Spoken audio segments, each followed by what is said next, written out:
एक बार की बात है, मैं अपने घर से बाज़ार की ओर जा रहा था। मेरे घर से बाज़ार तक जाने के रास्ते में काफ़ी सुनसान रास्ता पड़ता था।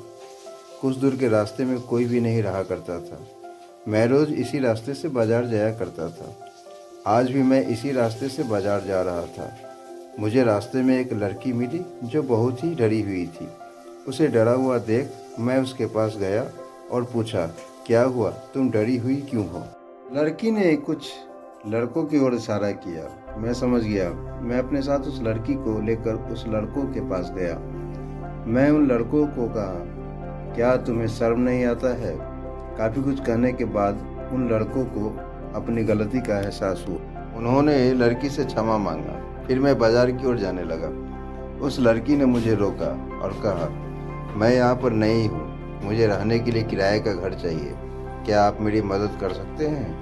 मैंने कहा, ठीक है, मेरे घर में एक कमरा खाली था, आप मेरे घर चलिए, अगर आपको पसंद हो तो आप उसमें रह सकती हैं, अगर आपको पसंद ना आए तो मैं आपको दूसरा घर भी दिखा सकता हूँ। अब वो लड़की और मैं घर की ओर चल पड़े। रास्ते में मैं कुछ भी बोल नहीं पा रहा था। मैं बोलना चाह रहा था लेकिन नहीं बोल पा रहा था। फिर उससे पूछा, आपका नाम क्या है? मैंने कहा, राकेश। और आपका नाम? उसने कहा, सुंदरी।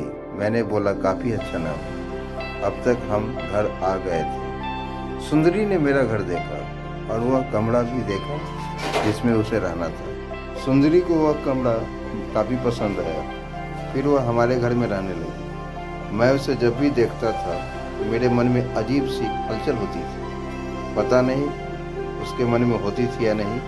एक दिन मैं और सुंदरी घूमने जा रहे थे। मैंने सोच लिया था कि आज मैंने सुंदरी को अपने मन की बात कहूँगा। हम अपने घर से बहुत दूर एक सड़क पर थे। हम बाइक से चल रहे थे। मैंने सुंदरी से कहा, मुझे तुमसे एक बात कहनी है। सुंदरी ने कहा, मुझे भी तुमसे कुछ कहना है। मैंने कहा, बोलो। सुंदरी बोली, मैं तुम्हें पसंद करती हूँ और ज़्यादा खुशी के कारण मैं अपने बाइक को संभाल न सका और हमारे बाइक का दुर्घटना हो गया। मैं तो बच गया, लेकिन सुंदरी ने अपनी जान को गंवा दी। पर आज भी मेरे दिल में सुंदरी जिंदा है।